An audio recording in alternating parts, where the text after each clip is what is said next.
So, one of the numerous early 20th century avant-garde movements, Surrealism took shape around 1920 in Paris. As was common practice in such undertakings, the Surrealists produced bombastic manifestos, with the second one from 1929 seeing their main theorist, André Breton, calling for the profound, the veritable occultation of Surrealism. But what did this mean? Not that Surrealists in general were, or should become, practicing occultists in any conventional sense, nor that any part of occult teachings was really accepted indiscriminately by most of them. It did, however, signify the great value Breton and his cohorts attached to esoteric traditions as a reservoir of techniques and symbols that could, alongside so-called primitive art, be put to creative use in the Surrealist project of ontological revolt, political societal subversion, and artistic renewal. A key impetus came from Sigmund Freud's ideas about the primordial origins of art in magic. The Surrealist framing of esoteric material, therefore, consistently privileges an ultimately secular interpretation, or at least one where transcendence is located in art and the unconscious. The aforementioned manifesto highlights the remarkable analogy insofar as their goals are concerned between the Surrealist efforts and those of the alchemists, end quote, in terms of a liberation of the imagination that breaks what Breton calls the mind's domestication. Now, Breton's understanding of the alchemical philosopher's stone is thus as, quote, that which was to enable man's imagination to take a stunning revenge on all things, end quote. As Surrealism was a multifaceted anti-authoritarian movement, not all participants adhered to this mainline approach to alchemy. During the war and in its aftermath, Surrealists intensified their employment of esoteric material, as attested by key texts like Arcane 17, where Breton draws heavily on the tarot and occultist Eliphas Lévy, as well as refers to the alchemists Nicolas Flamel and Paracelsus. The grand 1947 Surrealist exhibition in Paris was filled with magical and occult objects on altars. It included references to the tarot and Swedenborg, and the visitor's route climaxed with passing through an initiatory labyrinth. However, Breton maintained Surrealists should assume an attitude of enlightened doubt in relation to the realm of magic and esotericism, and underscored the labyrinth did not offer an actual initiation, but a guideline. Esotericism, then, was a means to an end, not a worldview to accept in its entirety, and must, he insisted, remain subsumed under the greater goals of Surrealism itself. This attitude permeates Breton's lavishly illustrated 1957 book, L'Art Magique, where the rhetoric chiefly situates magic in art. At the same time, the book is bursting with imagery from historical esoteric traditions, including alchemy. Alchemical references appear in many Surrealist works. One notable example is Victor Brauner's 1940 painting, The Philosopher's Stone. The title, of course, refers to the miraculous substance that alchemists strive to create. And the painting depicts the arms and torso of a woman dissolving into shimmering spheres of light as she straddles a branch of the tree, or possibly has a portion of the branch penetrate her. And the tree is crowned by the glowing philosopher's stone. Above the stone, an indeterminate animal with radiant eyes stands or hovers, part bird, part dog or cat.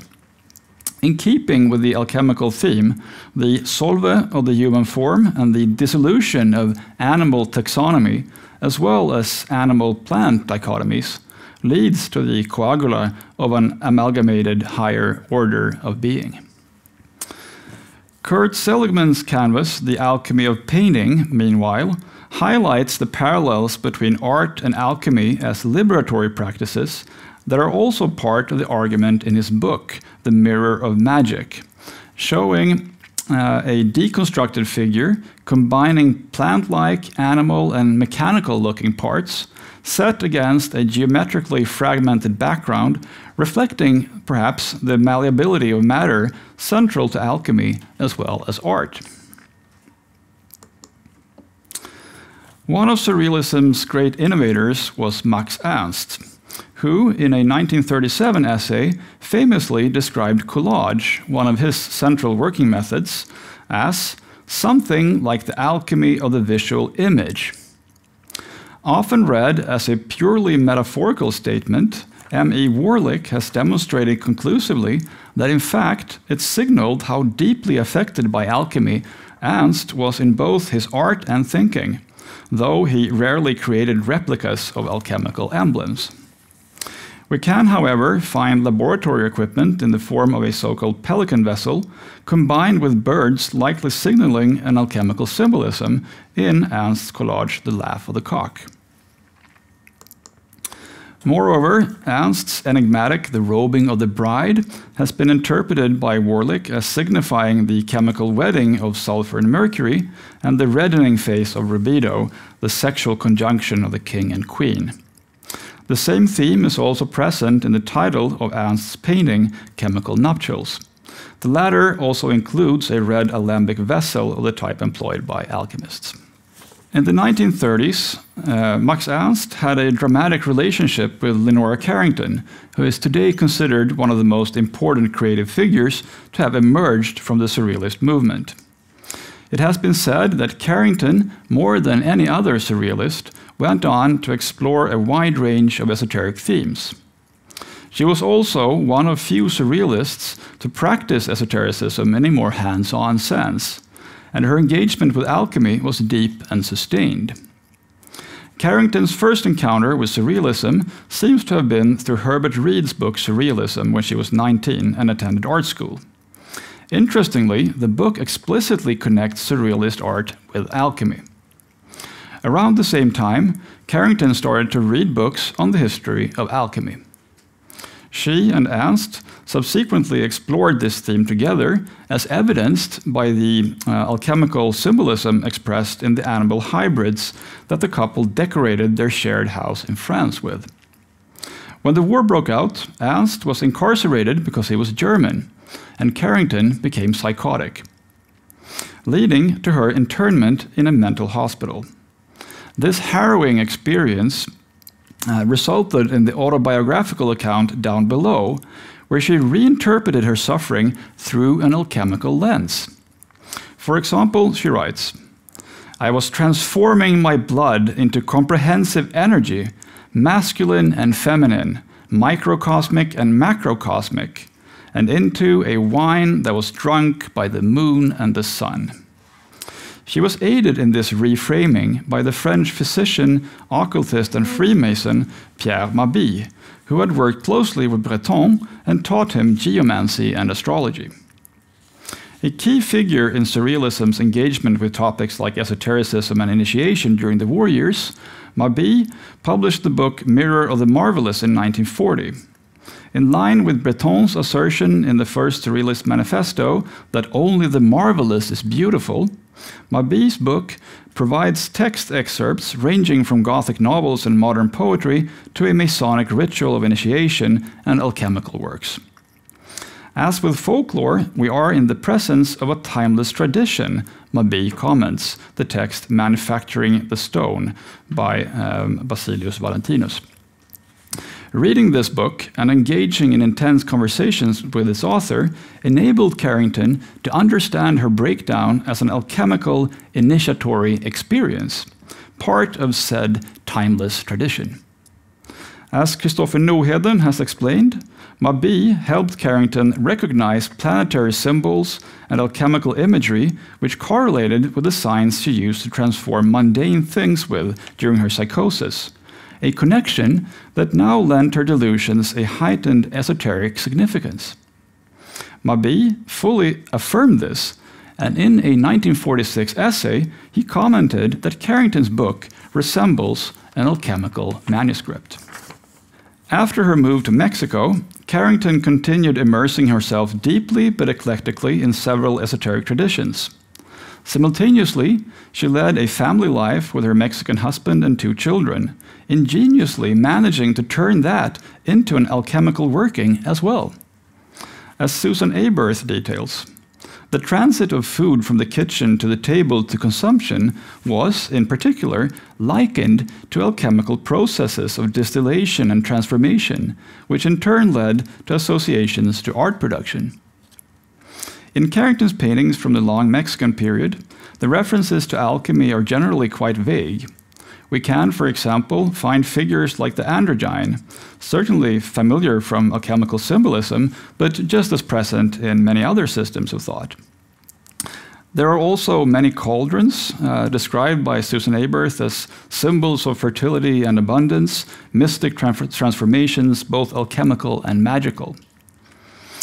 Even when there appears to be a quote in Latin from an actual alchemical text in a painting, however, this seems to not be the case when scrutinized more closely.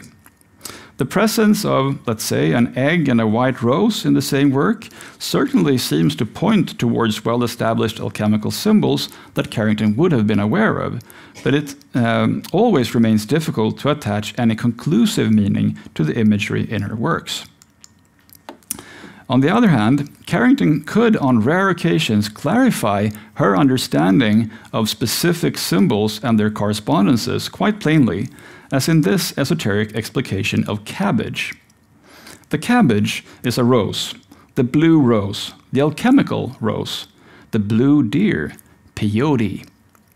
Likely, this alchemical psychedelic blue rose is what we see in the center of the kitchen table, placed in a magic circle in Carrington's celebrated Grandmother Moorhead's Aromatic Kitchen, which is also yet another example of her subversive enchantment of the domestic realm.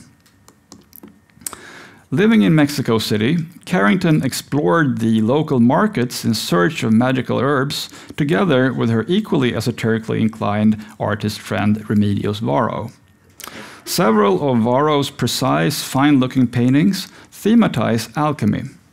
In 1955, for example, she made the cheekily titled Useless Science or The Alchemist, where the alchemical apparatus, incorporating towers, bells, horns, wooden cogwheels, and a device for collecting rain for the distilling process, is operated by an androgynous figure wrapped in a checkered floor that transforms into a cloak, accentuating the theme of transmutation.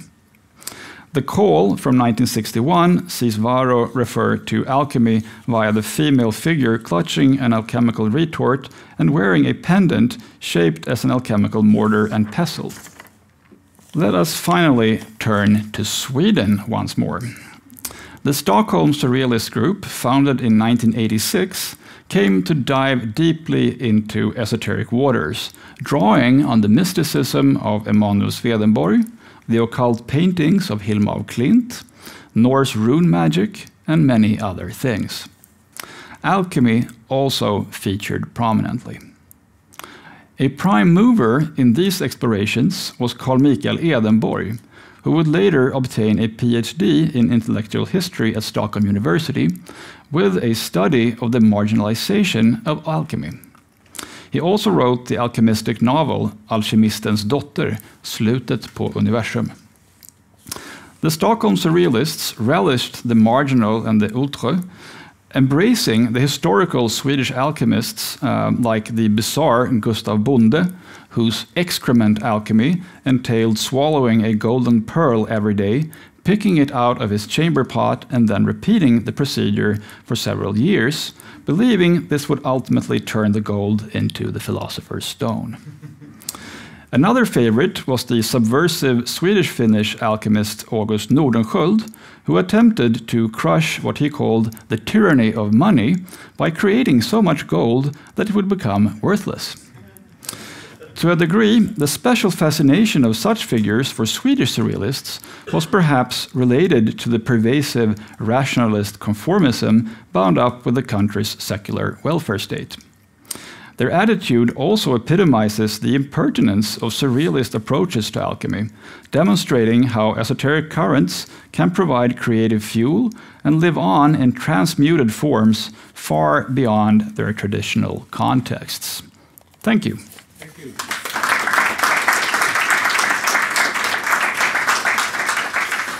Is this a national movement in Sweden, or has it had any international impact on? Well, I mean, the Stockholm Surrealist group has had a lot of international connections with other local Surrealist groups, but this is not the first manifestation, of course, of Surrealism in Sweden. So we have a lot of preceding figures, but interestingly, most of them were not so interested in esoteric subject matter. And again, perhaps this has something to do with the secularist hegemony in Sweden. So only in the mid-1980s did esotericism really begin to play a big role in Swedish Surrealism.